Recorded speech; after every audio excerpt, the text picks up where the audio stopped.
Welcome to my channel the trick centre. Friends, आज मैं लेके आया हूँ फिर से एक नई वीडियो। यह वीडियो विक्टोरियन पीरियड के ग्रेट पोएट रॉबर्ट ब्राउनिंग के एक famous poem my last duchess की है। फ्रेंड्स, इस पोएम को 1842 में लिखा गया था। यह पोएम टोटल 56 लाइन में कंप्लीट होती है। इस पोएम की राइमिंग स्कीम जो है वह है A B B C C D D. यह पोएम एक ड्रामेटिक मोनोलॉग है। अब आपके मन में ज़रूर एक क्वेश्चन आ रहा होगा कि ड्रामेटिक मोनोलॉग क्या होता है। तो ड्रामेटिक मोनोलॉग उसको कहते हैं फ्रेंड्स, जिसमें सिर्फ एक इंसान बोलता है, दूसरा सिर्फ उसकी बात सुनता है बिना कुछ बोले हुए। आइए जानते हैं अब इस पोएम के जो पोइट हैं रॉबर्ट ब्राउनिंग, उनके बारे में। इनकी बर्थ 7 मई 1812 को हुई थी और फ्रेंड्स इनकी जो डेथ थी वो 12 दिसंबर 1889 को हुई थी। विक्टोरियन एज के एक फेमस पोइट थे रॉबर्ट ब्राउनिंग। इनकी कुछ फेमस वर्क है Pied Piper of Hamelin, man and women, the ring and the book.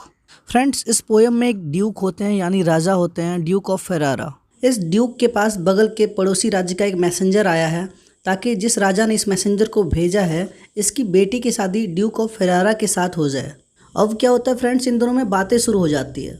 बातें शुरू होने के दौरान ड्यूक ऑफ फेरारा इन्हें अपने प्राइवेट कमरे में ले जाते हैं और अपनी जितनी भी कलेक्शन है ये सब इस मैसेंजर को दिखाते हैं और यहीं से जो है ये पोएम की शुरुआत होती है। तो फ्रेंड्स, अगर आप मेरे चैनल पर नए आए हैं तो मेरे चैनल को सब्सक्राइब ज़रूर करें।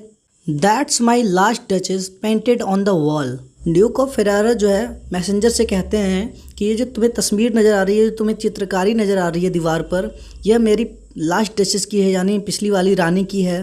फ्रेंड्स, यहाँ पर डचेस का अर्थ होता है रानी। Looking as if she were alive, ऐसा लग रहा है मानो वो जीवित है। इतनी अच्छी ये पेंटिंग बनाई गई है, ऐसा लग रहा है मानो वो हमारे सामने अलाइव खड़ी है।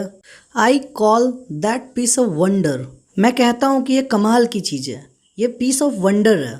नाउ फ्रा पेंडोल्फ्स हैंड वर्कड बिजली ए डे। फ्रेंड्स, यहाँ पर फ्रा पेंडोल उस आर्टिस्ट का नाम है जिन्होंने इस पेंटिंग को बनाया है। इस शानदार चित्रकारी को बनाने में फ्रा पेंडोल को पूरे एक दिन लग गए।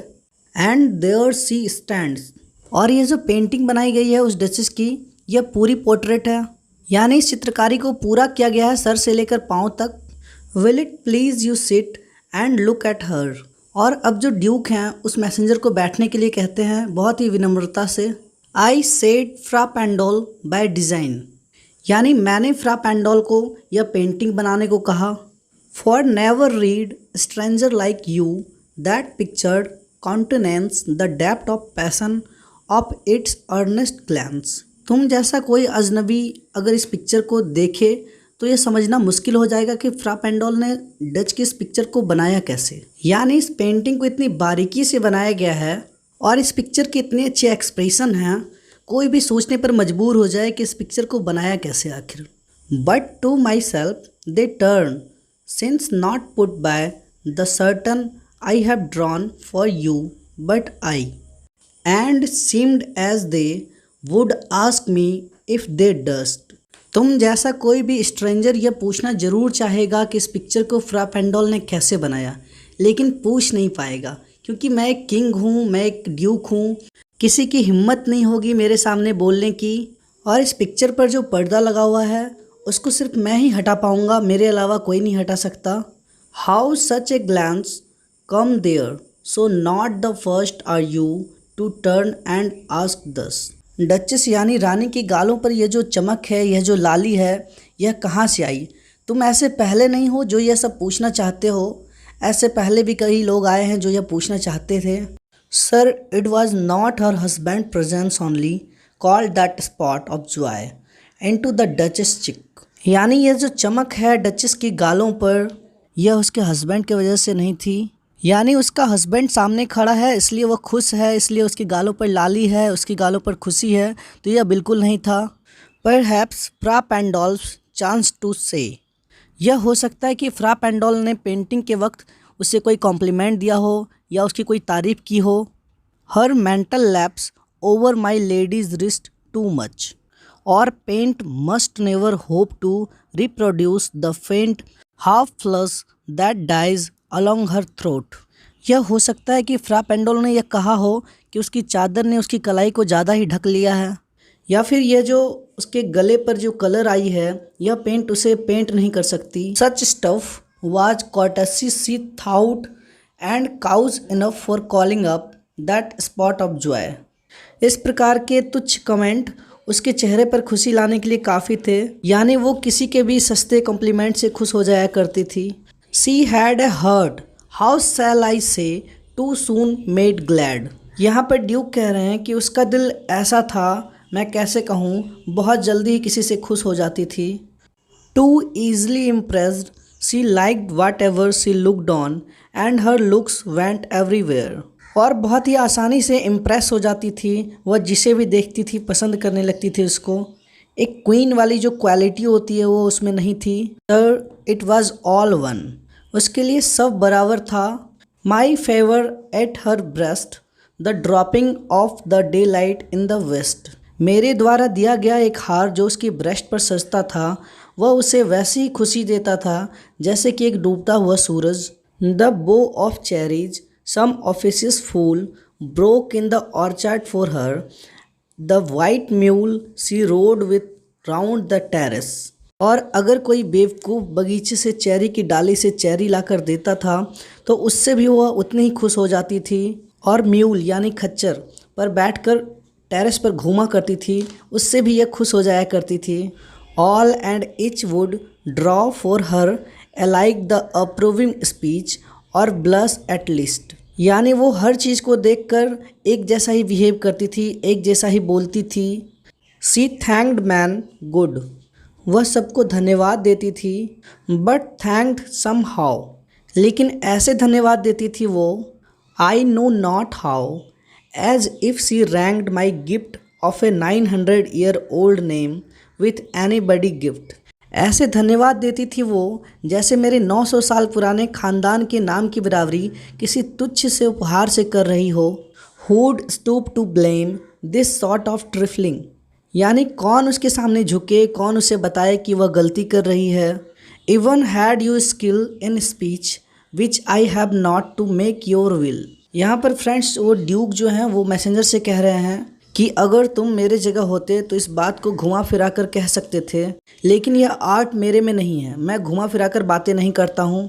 Quite clear to such an one and say just this or that in your disgusts me, here you miss or there exceed the mark. अगर मैं यह बोल दूँ कि तुम यह जो कर रही हो यह गलत है, तुम अपनी सीमाएं लांघ रही हो। And if she let herself be lesson so, nor plainly set her wits to yours forsooth and made excuse। तो यह भी हो सकता है कि वह मेरे लिए खुद को बदल दे, खुद को चेंज कर ले अगर मैं यह कहूँ कि तुम यह जो कर रही हो वो गलत है। Even then would be some stooping and I choose never to stoop। यानी उसकी गलती बताना एक तरह से उसके सामने झुकना ही हुआ, लेकिन मैंने यह तय किया है कि मैं उसके सामने झुकूंगा नहीं। Oh sir, she smiled no doubt whenever I passed her। जब कभी भी मैं उसके पास से गुजरता तो वो मुझे देखकर स्माइल करती थी, इसमें मुझे कोई डाउट नहीं है। But who passed without much the same smile। लेकिन कोई और भी अगर उसके पास से गुजरता तो वो उसे भी वैसी स्माइल देती जैसे मुझे देती है। यानी मेरे लिए स्माइल और किसी और के लिए स्माइल में कोई अंतर नहीं था।